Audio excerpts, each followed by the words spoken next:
ये है नर्मदा मैया की परिक्रमा और यहाँ हर दिन हर मोड़ जिंदगी हमें कुछ नया सिखाती है। हमने तय किया था उस दिन कि भारतीय आश्रम में रुकेंगे।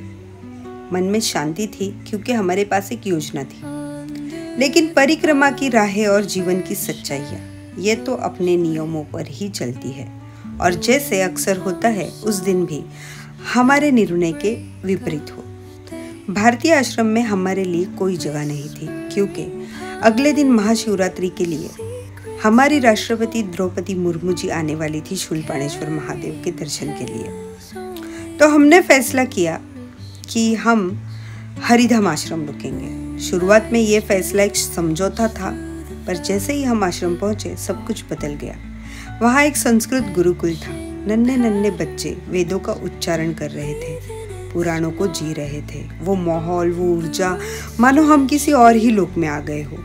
वहाँ एक दिन बिताना मेरे जीवन का सबसे दिव्य अनुभूतियों में से एक बन गया था। अगली सुबह हम आगे बढ़े। अब मन में यही इच्छा थी कि इस शिवरात्रि पर हम किसी पुराने पवित्र शिव मंदिर में ये उत्सव मनाएं। लेकिन कहाँ जाए, कौन सा मंदिर, कुछ भी निश्चित नहीं। और ऐसे ही अनिश्चितता के साथ हमने फिर से अपने पाँव और अपनी परिक्रमा नर्मदा मैया के हवाले छोड़ दी। हम चल रहे थे। इंद्रवर्णा, नानी रावल जैसे छोटे छोटे गांवों को पार करते हुए हम आगे बढ़ रहे थे और हर जगह शिवरात्रि की रौनक थी।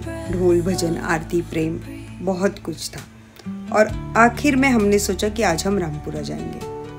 पता है, ये परिक्रमा ना मुझे जीवन का बहुत बड़ा पाठ सिखा रही है कि जीवन अनिश्चित है।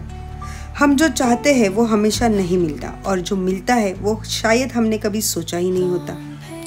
पहले ना जब कुछ भी मेरे योजना के अनुसार नहीं चलता था, मैं बेचैन हो जाती थी, क्रोधित, व्याकुल। पर अब ऐसा नहीं है। अब इस यात्रा ने मुझे शांत कर दिया है।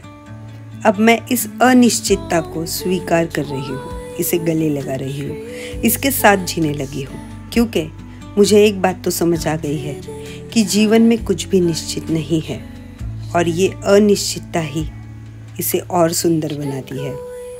आज नर्मदा मैया की परिक्रमा मुझे ये सिखाती है कि स्वीकार करो और चलते रहो जैसे मैं चलती हूँ। किसी लक्ष्य की चिंता में नहीं, बस समर्पित होना और चलते रहना। और मैं खुद को बहुत भाग्यशाली मानती हूँ कि मैं ये सब अनुभव कर पा रही हूँ।